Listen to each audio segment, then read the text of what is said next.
All right. Hello, everybody. Today, I have somebody very special to me on as a guest for our interview. Her name is Kristina, and she has been with me since 2020. That's when we started. And we went through a hypnotherapy program together. It was more frequent at first, then as needed for a while, then picked it up again. And now it's been quite a while since we worked together. Yeah, Yeah. I think exactly 2 years since our last official hypnotherapy session. Yeah. And so I thought it would be really interesting too to see how you've been able to apply all that you've learned in hypnotherapy. But first, let's start off with what Kristina was going through back in 2020 when you first came to me for hypnosis. Oh wow, yeah. Let's see. Let's go back in time to 2020. Oh. It's like the year that shall not be named. But yeah, no, in 2020, I am so glad that I made the decision to come see you. You were actually like the first therapist that I've like officially met with as well. Before that, I didn't really have any like official therapy. So it felt just like special to be able to actually talk to someone about these things. So that in itself was already like a hurdle for me. But yeah, in 2020, I was like, fresh in my own like healing journey. I had started maybe 2 years before that. I want to say in 2018 is to 2019 is when I like really started this like process of like getting to know myself better and like doing some more inner work and journaling and just yeah, like watching tons of videos and reading a bunch of things. And but I had never gotten any like official help when it came to my trick, which is the it's hair pulling and having a problem with it's similar to like biting your nails or like having any kind of habit like that. It's in a way self-harming. And I developed that as a young kid. I was always really anxious and nervous when I was a little kid. So I think that's just like a habit that I picked up at one point, and it was just something that I would do, and my hands would always just like go towards my eyebrows, and it would just be completely unconscious or subconscious what I was doing. So yeah, up until 2020, I had never discussed my trick officially with anybody. The only people that knew is obviously my family and maybe a few friends that I mentioned it to, but it was like the deepest secret that I had ever kept. Mhm. Yeah. Yeah. And to also acknowledge that now, 2023, you are talking about it from the deepest secret you've ever kept to being open and authentic and vulnerable. And that in itself, I think we should just pause to acknowledge that Oh, because that just goes to show how much you've grown in your ability to, I mean, we address the behavior in itself, but to be in this place of self-acceptance, right? This is part of my history, just part of how I came to be the Kristina today. mhm. And now you're telling other people about it in hopes that you can help them. So that's huge. Yeah. Yeah. And I'm like, I feel ready. Like, I feel like I'm at a place where, like, no, I'm not afraid of speaking about it. And like, it doesn't hold that much power over me anymore. So, Mhm. I feel like completely comfortable, like in my soul and like in my skin right now to just like let it all out. Mhm. Yeah. Love So that. thank Love you. that. Yes. And for those of you who don't know, we use the shorthand trick for trichotillomania. And this is a condition in which we pull hair when we are stressed. It's a self-soothing technique. And like Kristina said, a form of self-harming because at that time, perhaps we're getting triggered into a stressed state. And this is a automatic thought pattern or behavior, kind of like biting nails, right? And you can even Yeah. think of it as a form of an addiction, right? In the moment, it might feel satisfying and feel good, but in the long term, it's like, oh shoot, my whole Yeah. eyebrow is gone. And so, trick can show up as pulling hair off of your scalp, or like Kristina, it is off of her eyebrows. Yeah. And how did having Trich affect you just growing up into adulthood? Well, it definitely was obvious because it was on my face. So yeah, I had the problem with pulling my eyebrow hairs. But no other, like, not my hair like on my head or my eyelashes or anything like that. So it was only my eyebrows. But as you can see, the eyebrows are on your face, so like it was immediate, like you could just tell. So when I was like younger, so it started around the time I was, I think, 11 or 12 years old. So I was like preteen time, so I was starting to get a little more like, that like middle school pressure of like being in school, being like, fitting in and all that. And I never really had, I mean, I was an immigrant, so I never really felt like I belonged. And I never really felt like I had like a solid group of friends. And so I'd be really nervous a lot. And I'd be like really anxious as a kid. Like, I'm just a kid. You're supposed to have fun and like go out on the playground and like hang out. And, I was really into handball and like all these other games and things. But at the same time, I was like just so nervous all the time and very shy and very reserved. And so I think that was just something that I just started doing and it felt good. And so anytime that I would like feel the like anxiety or something, it was just like a way to self-soothe. Like, oh, I can just put my like full attention onto like pulling hair. Like, because in that moment, I'm not thinking about other things. Like, I'm not really thinking about like what I'm nervous about. I'm just thinking about like, oh, this feels nice, like cool. I'm just pulling out some hairs. Like, whoa, there's so many. And then like I look in the mirror and I'm like, oh, damn, like I pulled a lot of hairs and like now I have a bald spot. And then it just was like a solid like bald spot, like just because I never pulled like the front part of my eyebrows. It was only like from here down. So I only had like a few hairs like in the Yeah. front. Mhm. And then it was just empty, like, and it was really hard for me to let it grow because anytime that it would get prickly, I would just start pulling it out because I wanted it to be clean and I wanted it to be smooth. And it was just like this thing where like the bumpy texture was like, I don't like that. I want it to be perfect. I want it to be smooth. And so I think that was a reflection of like trying to be perfect in my day-to-day life. And Yeah. so for a long time, when I was really little, I didn't wear any makeup. So my eyebrows were out in the open. Mhm. And I am like very positive that people knew and would see me and they would probably think like something is wrong. And, for a while I felt like a freak. I had some like schoolmates actually like ask me like, what's wrong with your eyebrows? What happened to your eyebrows? And like, I just never knew what to say. I would just like try to make something up and it just, like I think like one time I said that I accidentally shaved them off or like it was a prank or something. And Mhm. like I never could admit that I did it myself. I was so ashamed by that. So for a long time, I was just kind of like hiding and like I had side bangs that would kind of cover it. So I'd always try to like hide it in a way. And then I think by like eighth grade, I started wearing eyeliner and it was like the worst eyeliner job I could ever do on my eyebrows. But hey, at least it looked like there was something there.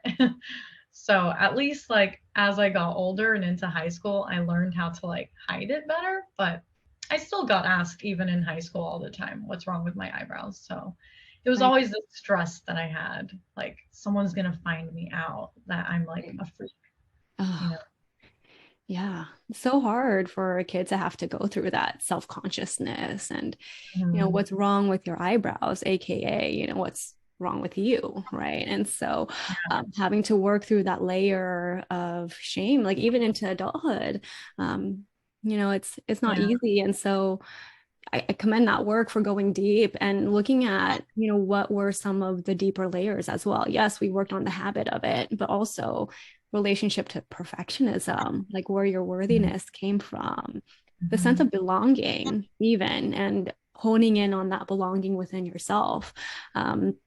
Because we did address the trick, definitely, but in kind of understanding the core root of the issue, there were all these other areas of your life that we were looking at too.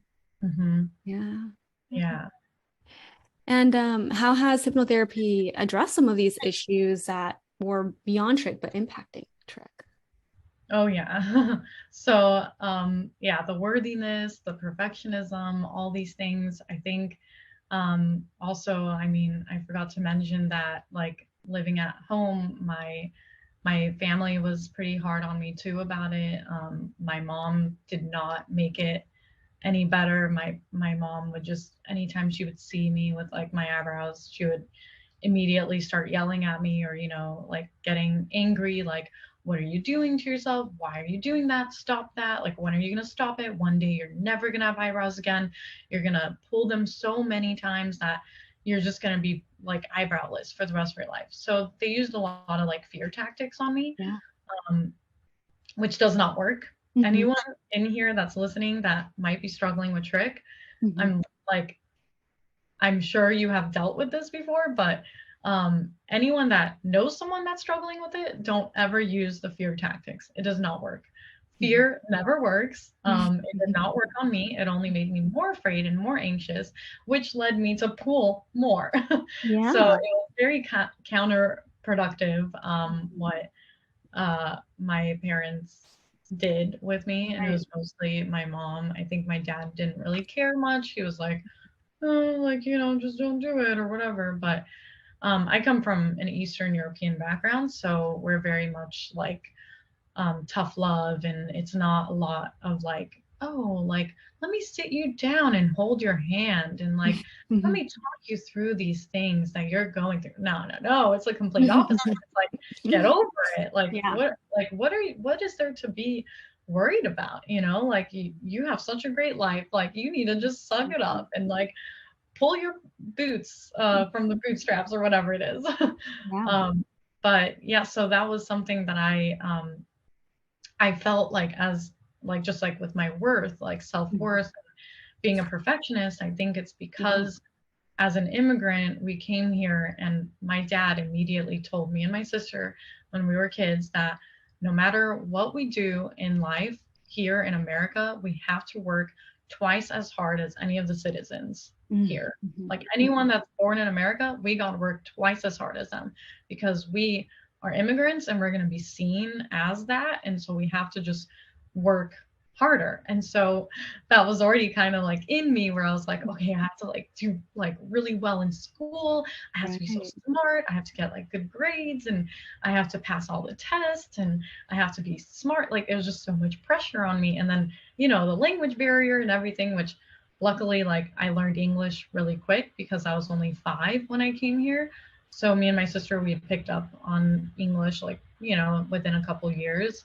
But still it was like this like barrier and like I just felt like I needed to like just be so perfect and yeah, so that definitely was the anxiety of like what are people going to think. And then I Yeah. think just naturally I began to self sabotage that by pulling my hair out and taking it to such an extreme level of like, oh, like, but I'm not perfect. And I want to prove it to you that I'm not perfect. Look at my eyebrows. I'm Mhm. not. Right. It's so interesting how there is this dual, motivation there, right? It's like, yes, like you're part of you is just like fighting this, like, okay, I'm not perfect, right? And therefore showing that to yourself and to the world. And then there's Mhm. another part of you that really does want to belong and to fit in. And therefore, that also feeds into the behavior of wanting it to be perfect, right? And so Mhm. it touches on this really important aspect of just cultural reconciliation too. Like when you are from a different culture, your background, your traditions, and you're in a different place, right? The sense of neither here or there, right? That sense of belonging is just nowhere, right? And so, like out in school, it's a new place, and then and then back at home, there is a very different way of dealing, right? And that whole translation into, you know, kind of this conflict between both, right? Like just like your eyebrows, like not perfect, but still trying to be perfect, right? And don't fit in, but still trying to fit in. And even at home, there was no safe place because then that's where the shaming would come in with like the fear tactics and why are you doing this? And so the thing is that like when we have behaviors like Trich, right, we literally cannot help it, right? And a lot of times children, they don't have the coping mechanisms that adults might have. They can't interpret things the same way. And so some of these big transitional events that have happened in your childhood, like coming over here, huge, right? And the coping with it, like this is just what came out of it.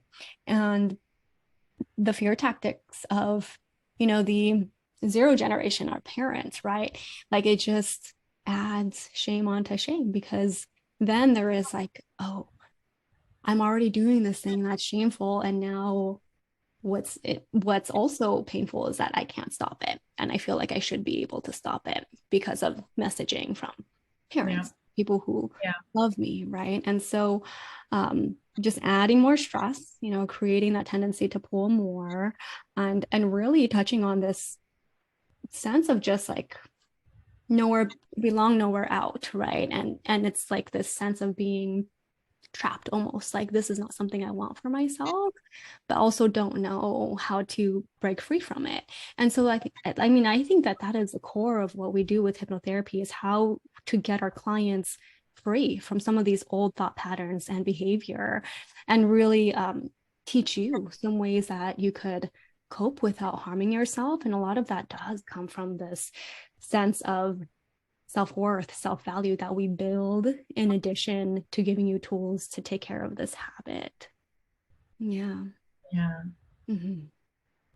Yeah. So I know I just went through a lot about this sense of belonging, the dichotomy, like kind of in the space of in between and both, and how to kind of reconcile all of that, and just wanted to see how that sat with you.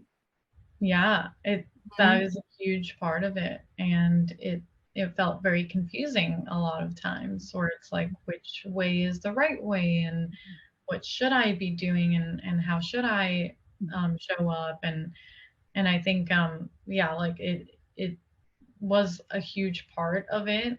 And that like voice in the back of my mind, which was my mom, constantly like screaming and yelling, or, just anytime that she would catch me, because it's a habit. It's like people that bite their nails, they don't realize that they're doing it. And I'd be sitting on the couch and I'd be doing it. And my mom would just like slap my hand, or, like hit me. And I'm just like, oh, like I didn't even realize what I was doing, And so I think in those moments, I always knew that I was doing the wrong thing by pulling, but I would just keep doing it because it just felt good in that moment, and I didn't care at that point. Yeah. And it was just like, I mean, I spent so from around age 12 until I turned, I think I was 19. Yeah, I was 19 when I was able to finally let them grow out entirely. But from that age of 12 until 19, which is like the pivotal years of like high school and puberty and like being a teenager and all of that, I was always like without eyebrows. And it was always like this fear that I had of like, no guy is gonna like me. I was totally like, I hadn't dated any guy. I was completely single. I never ever had any relationship experience up until I was 20. Because before that I had completely no I just felt like worthless. Like I thought it was insane that anyone would ever like me. And because I didn't like how I looked, and I was like afraid, even though I'd put makeup on, like in high school, and I did a good job at hiding it at one point, but it's like if they're gonna date me, they're gonna find out, because I'm gonna go to sleep and I'm gonna lay on a pillow, and then my makeup is gonna fall off, and then I'm gonna have to run to the bathroom to make sure that I put it on. And I was also even like on the swim team and water polo team, and I used to like really darken my eyeliner to make sure that it doesn't come off in the water. And I was like, I just didn't want anyone to find out like the secret that I was holding, but I knew that people probably knew subconsciously. Like I just knew that they knew. And so I think because of that, I had this like idea of myself as like being very less than everyone else, because I was already less than by being an immigrant and by having to like overcompensate always, for like just whatever grades I had or classes. I just was never really school smart. And so I think like the classes and all of that, like me seeing that I have a D or a C or a fail in some classes, it was like confirmation that like, oh yeah, like I am less than all these people.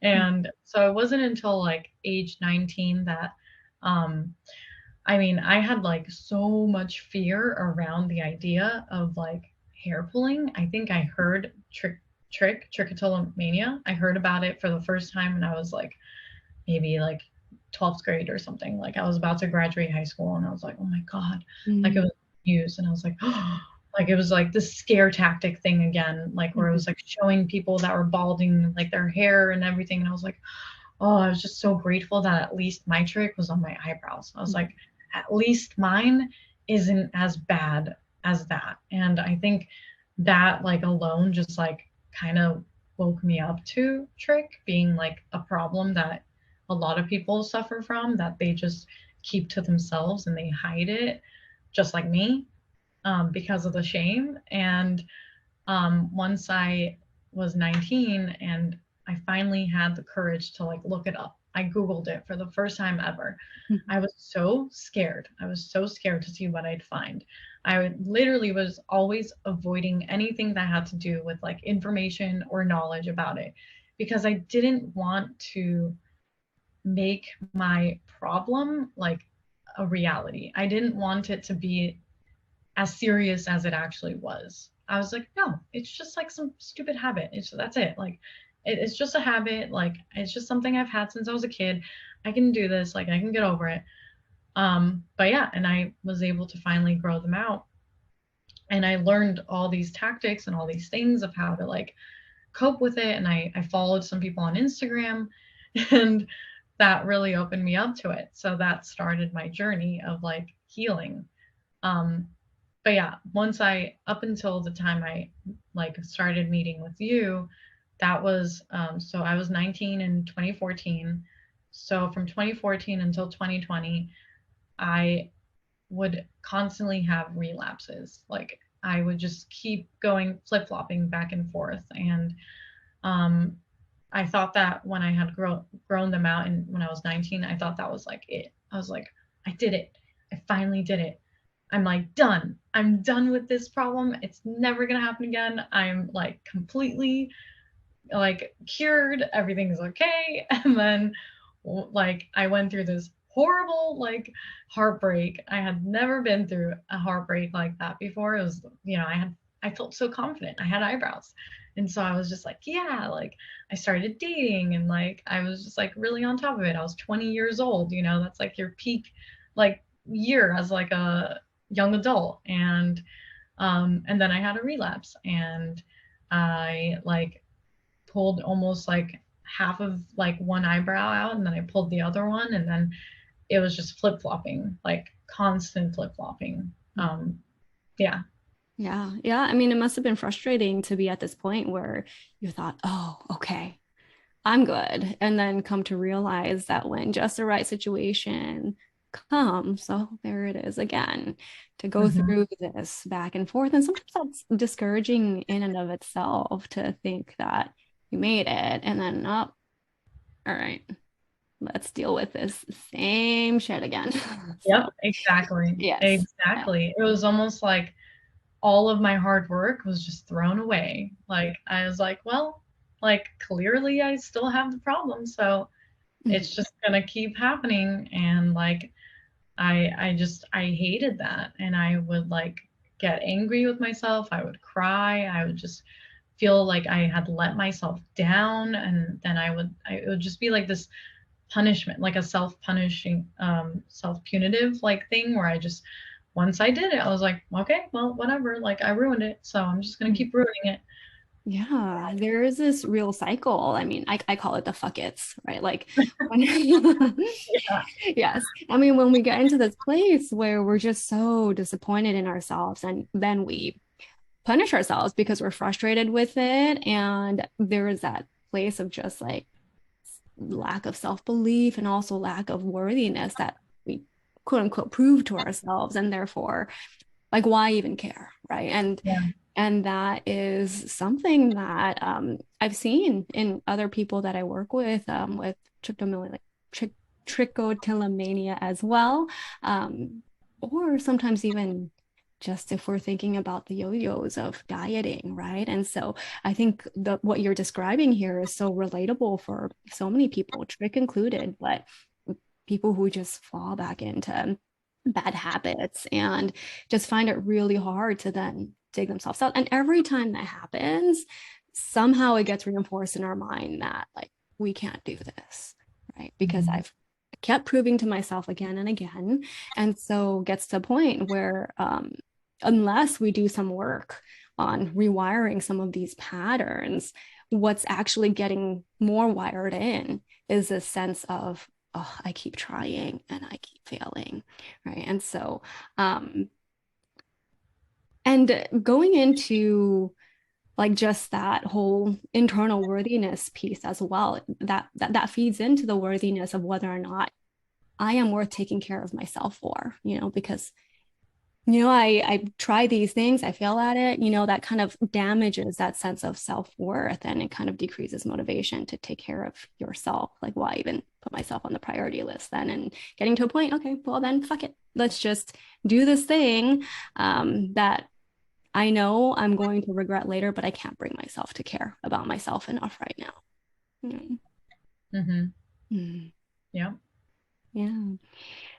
And so seeing how everything is really interconnected in therapy, which you have found, right? And so like even with how you related to dating, that fear of intimacy, right? Like what if people see me for who I actually am? Or even for you to confront the trick, like looking it up and being able to essentially see yourself, like when you are looking up the details of Trich, really building on that sense of self-acceptance. Like I can look at myself and let other people see me, which is what you're doing now, which is so great. Like with this interview and feeling confident with that. I mean, I think that's just something so priceless outside of the trick. Just that ability to build intimacy with self and other people as your authentic self. Yeah. 100%. Yeah. Yeah. And so, what is your trick like now?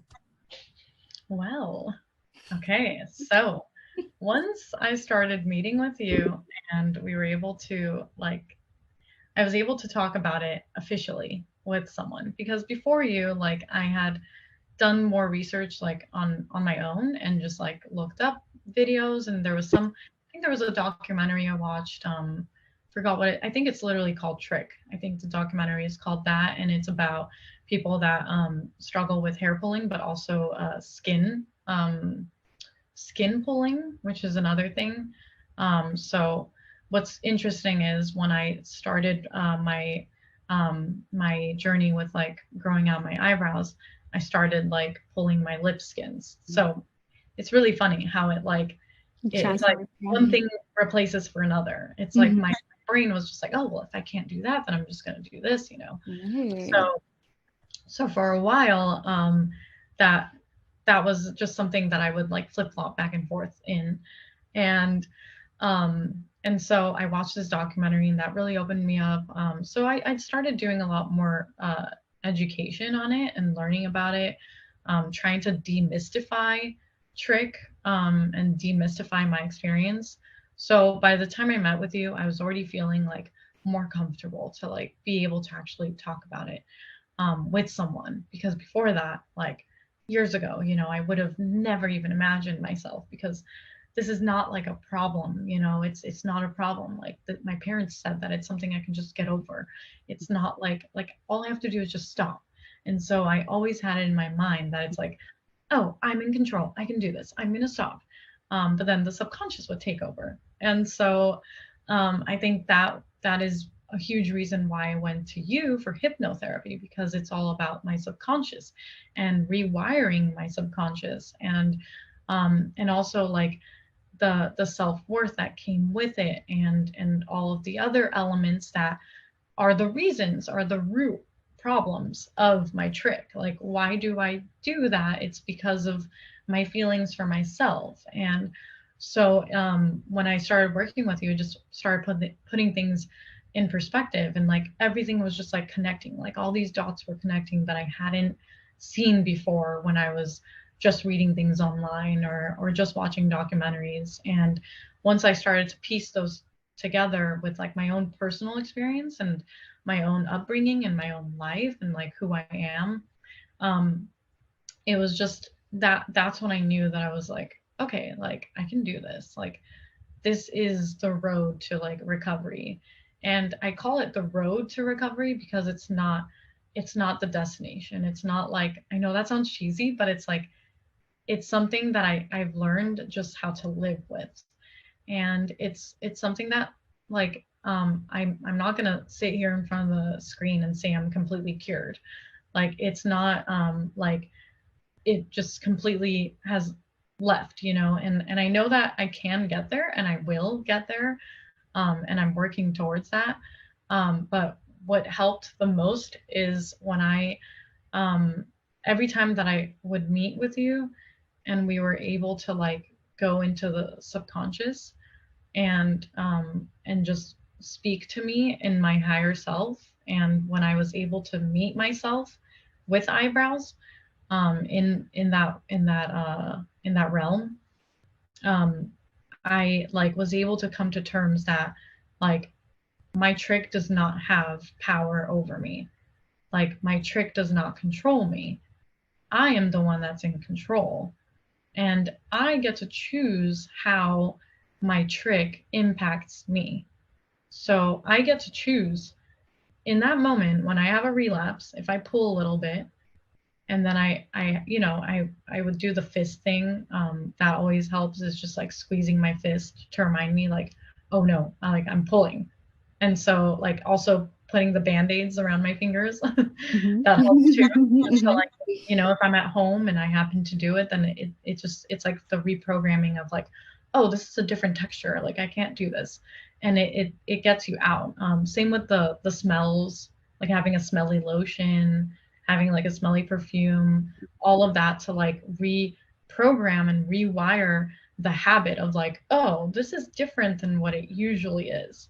And then it takes your mind and subconscious back to the present, like, oh, like I was just about to do that. No, no, no, we're not doing that. Mhm. So a lot of these healthier coping mechanisms, and healthier outlets that I have gained from like my healing journey, and just in general with just how I perceive my trick as not the enemy, and not like this, like, oh, like Trick is this scary like monster that's holding me down and it's controlling me. Like, no, no, no, no. Like we like all that work that we did in hypnotherapy for me to like see my Trick as just this little thing from my past. It's just this thing from the past. That's it. It's just something that happened. And when I do feel the urge and I pull a little, it doesn't have to be like the end of the world. Like it's not like the that moment I have to like, oh well, I did it again. So like fuck it, I'm gonna do more. like what you were saying, like no. Yes. And so like when I met you and started working with you, like the biggest thing that has helped me is that redefinition or redefining my relationship with Trick. Mhm. So it's not like like it's just like a cure for all, it's something that like it was the reprogramming and for me to like earn, and not earn, but to remind myself of my worth, that I Mhm. do, and that I am worth like having my eyebrows, like I Yeah. am worth letting them grow out. And and it's okay if I pull a couple, because if I pull a couple, it's much easier for them to grow back than it Mhm. is when I pull a bunch and then I have to wait 8 weeks for them to grow back. So um so yeah, I think I answered the question. It was kind of Yeah. like a roundabout way. You But definitely did. And I love that analogy when it comes to this being a road to recovery, right? Um, And right now, you're in a place in which you can soothe yourself in other ways. And you have essentially gained your power back from Trich, and you're able to see it as something that's, yes, like you said, not necessarily the enemy. So you redefine your relationship with Trich. And in doing that, redefining your relationship with yourself. Yeah, Mhm. exactly. Mhm. And that's really as simple as it is. It's Mhm. just that. And it's just like I have some of my notes from that session that we had that was like the the most uh the most impact on me. Um Mhm. and it was, I have it here on my first page, but Aw. I wrote this. I'm gonna read it. Yeah. So this was on September 9th, 2020. And I wrote for my trick, I accept that part of me and I release it consciously. I release it and let go all that it has served for me in the past. I accept that my trick has served its purpose, but I am now ready to make peace with it and let it go. So, yeah, it's like just accepting the past, like accepting that it was just something that helped me in those moments. But now I have gained healthier coping mechanisms and new ways to deal with, my issues or problems in life, and as we all go through things. So, it's like I don't need to turn to Trick now to like self-soothe. And yeah, so that So that was good. like the biggest takeaway for me. So good. Yeah. And because instead of turning to Trick now, you just turn to yourself, right? Higher self, higher Kristina. You source that Mhm. support from you. And that is something that you can carry with you forever, even as you continue on this road. And just seeing the progress of your journey from, when you were in a stressful situation and pulling, and now um, like a lot of it is habit based and just these little tips and tricks in order to just interrupt that pattern until eventually your mind is going to have had this pattern interrupted enough, later down the road, where it'll be just more automatic, where it'll expect that interruption, and therefore it is a new pattern that has been created now. And just seeing that potential for you. And it is actually going to become a reality the more you reinforce this new you. Exactly. Yeah. And that's literally what it is like it's just a habit. Like Mhm. it's just a habit that my body got used to Mhm. because I was doing it so much for so long that now it's just like this residual habit that I like am just kind of like like with each year like I have less and less relapses. And so in 2021 and 2022 I had like each year I had a total of maybe two relapses. In 2020 and 2019, I was relapsing at least like every month. Every time I would get them grown out again, I would just start pulling again. And so like it has been like less and less and less. And in 2022, I think I only had two relapses. And like it's really funny because I had completely been I had them grown out for like 6 months. That's like the longest that I've ever had them grown out. And I'm not counting it, but a couple weeks ago, I got distracted. It's just a habit. And so I got distracted and I pulled a couple. Um, and I was like, oh no, like I think I pulled a little too many. And I had just pulled like a little bit on like the edge, but it was like enough for me to like snap myself out of it. And I went straight to like my coping mechanisms for it. So for me, what helps me is I actually use like brow gel, like like makeup where like it makes them stiff. And Mhm. so like I do the brow gel and then I put like maybe some castor oil on just so that like when I feel it, it's like sticky or hard. And then I'm like, oh yeah, I forgot that I did that. So it's just little like habit reversals. And so I just like pulled maybe a couple and I was like, oh hell no, we're not Mhm. doing this. Like it is a new year. Like it is 2023. Like what is going on? And so I immediately like just cut the cut the break, whatever, cut the cord. I was Mhm. like, we're not doing this. And yeah, I think now it's been like 2 weeks since I did that and I haven't touched it at all. So I'm like, okay, just letting it grow out, letting it do its thing. Like, I think that helps me the most. And also just like, yeah, like just not playing with them too much. You know, if I have to clean up my eyebrows, I gotta do it only a little bit, because if I get carried away, then like that feeling stays in the back of my mind and I'll think about pulling again, like Right. a Yeah. couple days later. Part of Yeah. the journey is getting to know yourself and Yeah. how to refine some of these coping mechanisms. Yeah. And, I have 100% faith one day that you're just going to have new wirings. Yeah. Yeah. Yeah. Well, And it's already there. Like I'm already there. I've had new rewirings since like all of our sessions. Like I feel it. It's hard to describe, but I feel it in me. Like I don't feel like when it happens, I'm just like pff, like it's just my trick, like trying to play tricks on me. Like no, no, no, no.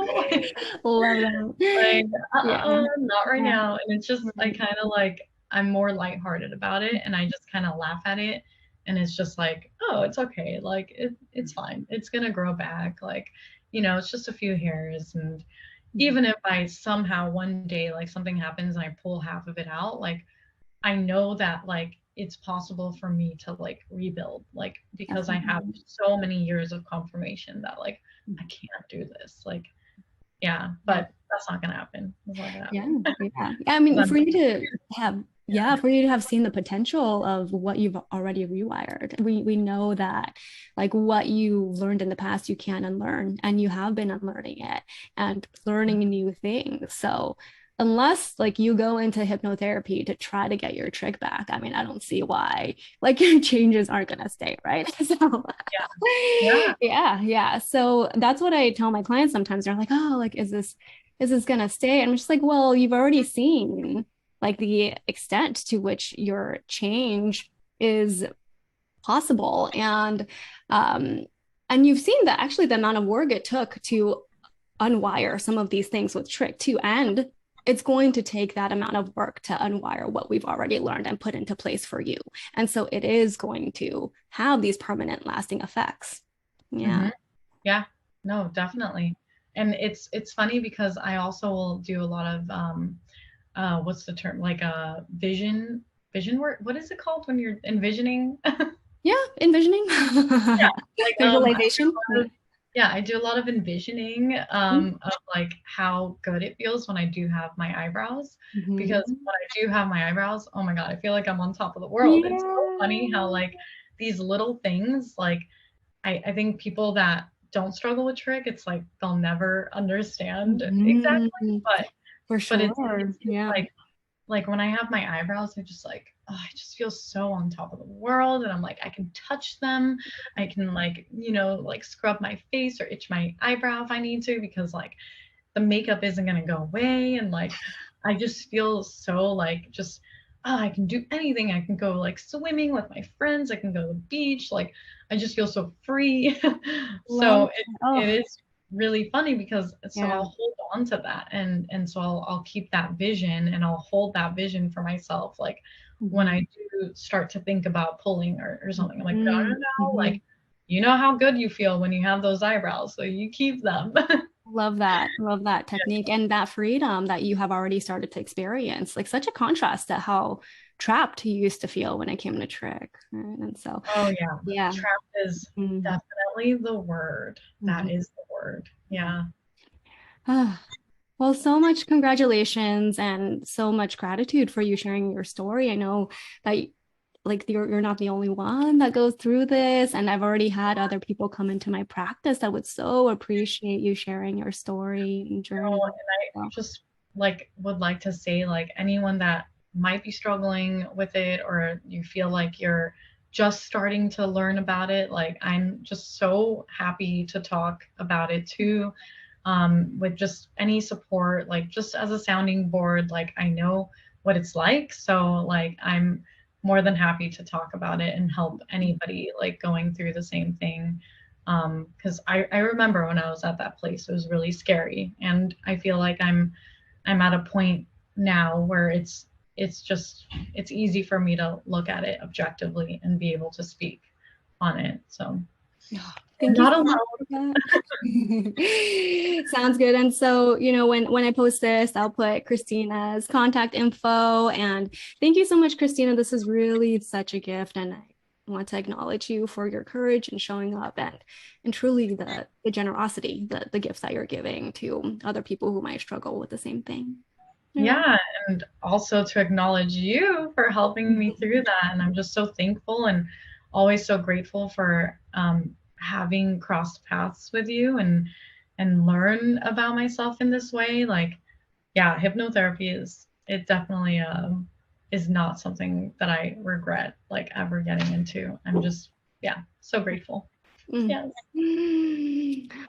Well, sending you all my love, and you know, we'll keep in touch, of course, and I will be seeing you around on Instagram, doing your thing, making your impact. Kristina's also a really talented artist, so if you check out her feed, you can see how she didn't need to get straight A's in school or need to be like, yep, these right. Are right, because you are doing it as an artist right now. So. 100%. All right, my dear. Thank you so much again. And I will see you sometime soon. All right. Thank you so much.